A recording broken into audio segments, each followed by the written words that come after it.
रात्री 1:30 वाजता जेव्हा अख्खा देश झोपलेला होता तेव्हा देशाच्या पंतप्रधानांचा व्हिडिओ मेसेज समोर येतो। हा व्हिडिओ तुम्ही बघू शकता। फ्रेंड्स, मैं जानता हूं कि पेपर लीक ये कोई मामूली विषय नहीं है। लाखों विद्यार्थी और उनके अभिभावकों के लिए बहुत ही पीड़ादायक है और इसलिए पेपर लीक घटना से अब तक पिछले 2.5 महीनों में अनेक विध कदम उठाए गए, गुनहगारों को पकड़ा गया है, वे जेल में पड़े हैं। हमारा सबसे महत्वपूर्ण जिम्मा था कि विद्यार्थियों का 1 वर्ष बर्बाद न हो। तत्काल परीक्षाएं लेना बहुत जरूरी था। सरकार ने अभी पूरी शक्ति का उपयोग करके कम से कम समय में 22 लाख जितने विद्यार्थियों के एग्जाम हो जाएं, इसका प्रबंध किया और अभी 5-6 दिन पहले 19 तारीख को रिजल्ट भी आ गया और देश भर में उत्तीर्ण हो गए विद्यार्थियों की खुशियों की खबरें भी आ रही हैं। लेकिन हम वहां पर संतोष मानने वाले लोगों में से नहीं है और इसलिए मैंने आज फास्ट ट्रैक कोर्ट के लिए विभागों को निर्देश दिए थे। आज विभागों ने लगातार मेहनत करके देर रात मुझे मुसद्दा भी दे दिया। फास्ट ट्रैक कोर्ट और कठोर सजा के प्रावधान के साथ का ये मुसद्दा कल कैबिनेट में चर्चा होगी। कैबिनेट के साथियों के सुझाव के बाद उसका अंतिम रूप दिया जाएगा और सोमवार से संसद का दूसरा सप्ताह शुरू हो रहा है, तब जल्द से जल्द उस बिल को सदन में पारित कराने का प्रयास किया जाएगा। याचा अर्थ समजायचा की दिल्लीच्या सत्तेच्या गल्लीत काहीतरी भलतंच शिजतंय। नीट पेपर लीक प्रकरणी देश पेटलेला असताना दिल्लीच्या जंतर मंतरवर 26 दिवस चाललेलं सोनम वांगचुक यांचं उपोषण, काँग्रेस जनता पार्टीचा संसद मार्च, पोलिसांचा लाठीचार्ज आणि या सगळ्यानंतर अचानक रात्री 1:30 वाजता आलेला पंतप्रधान नरेंद्र मोदींचा व्हिडिओ। पण गोष्ट इथं संपत नाहीये। सोनम वांगचुक यांनी उपोषण सोडलं, सरकारकडून आश्वासनं मिळाली, पण दुसरीकडे सीजेपी पक्षाचे अभिजित दिपके अजूनही आंदोलनावर ठाम आहेत। मग वांगचुक आणि दिपके यांच्यात फूट पडली का?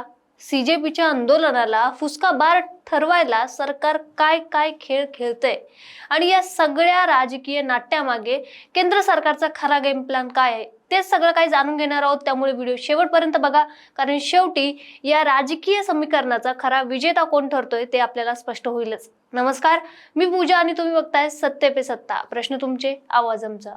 खरं तर आपण सुरुवात करूयात या 1:30 वाजता आलेल्या व्हिडिओ पासून। ज्या नीट पेपर लीक प्रकरणावरून संपूर्ण देशातील लाखो विद्यार्थी, तरुण, पालक रस्त्यावर उतरले होते, त्यावर पंतप्रधान नरेंद्र मोदींनी मौन सोडलं। रात्री उशिरा आलेल्या या व्हिडिओमध्ये पंतप्रधानांनी काय सांगितलं तर 22 लाख विद्यार्थ्यांचं वर्ष वाया जाऊ दिलं जाणार नाहीये। पेपर लीक करणाऱ्यांवर फास्ट ट्रॅक कोर्टात खटले चालवून कठोर शिक्षेचा कायदा आणणार, दोषींना तुरुंगात टाकल्याचा दावा देखील ते करतायत। पण मंडळी, राजकीय चष्म्यातून बघितलं तर या व्हिडिओमध्ये काय नव्हतं ते जास्त महत्त्वाचं आहे। विरोधी पक्षाची आणि आंदोलकांची मुख्य मागणी काय होती? शिक्षण मंत्री धर्मेंद्र प्रधान यांचा राजीनामा।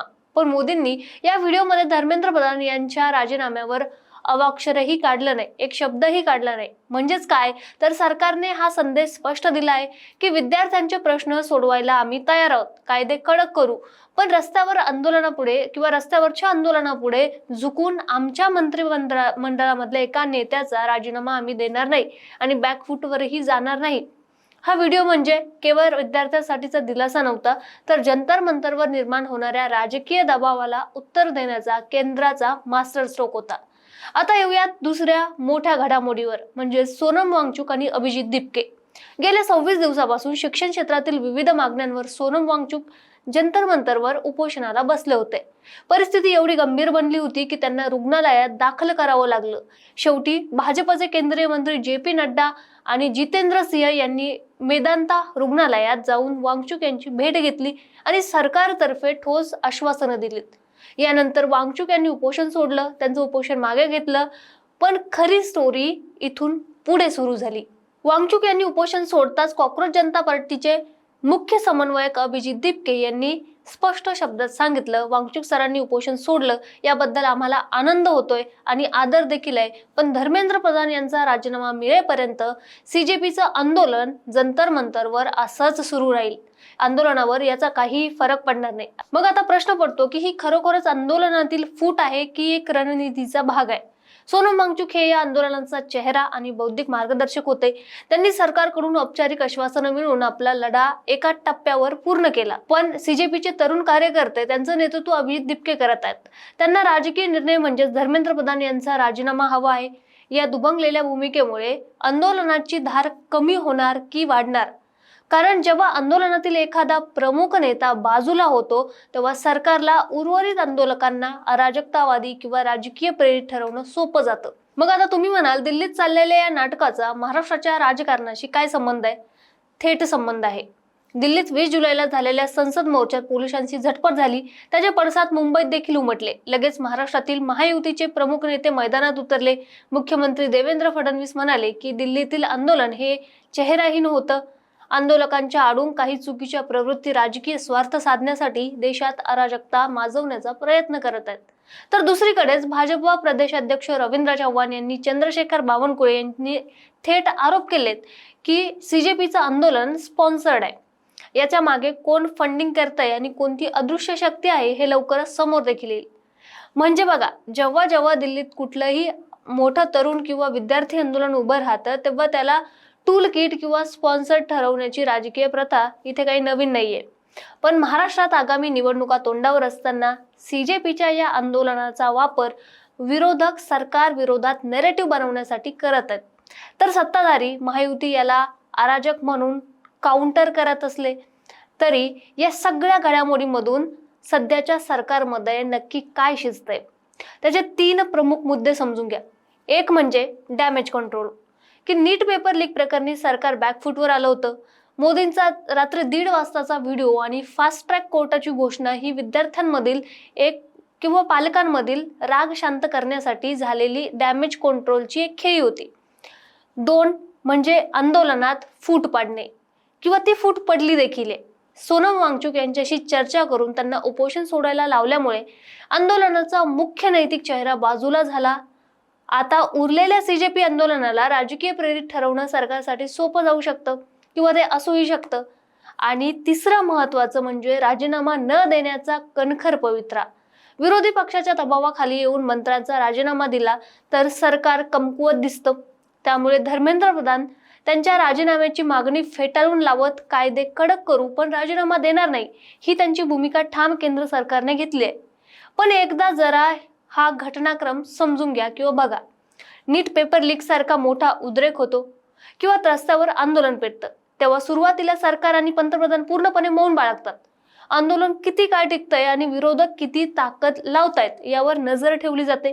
मग आंदोलनातील मोठे चेहरे वेगळे करणे म्हणजे सोनम वांगचुक यांच्यासारखे नैतिक चेहरे असलेल्या नेत्याशी थेट मंत्री पातळीवर चर्चा करून त्यांचा प्रश्न सोडवला जातो किंवा उपोषण सोडवायला लावलं जातं.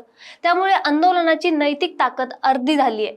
जेव्हा आंदोलनाचा मुख्य चेहराच बाजूला होतो तेव्हा पंतप्रधान स्वतः समोर येतात.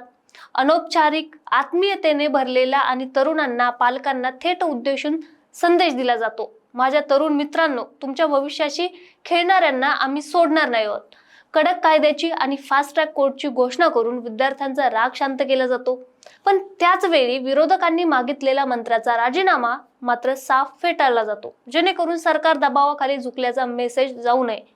तर मंडळी, रात्री 1:30 वाजताचा व्हिडिओ, वांगचुक यांचं सोडलेलं उपोषण आणि अभिजित दिपके यांची ठाम भूमिका या सगळ्यातून एक गोष्ट स्पष्ट आणि उघड आहे. दिल्लीच्या जंतर मंतरवरची ही लढाई आता केवळ नीट परीक्षेशी उरलेली नसून ती पूर्णपणे राजकीय पटलावरची वर्चस्वाची लढाई बनली आहे.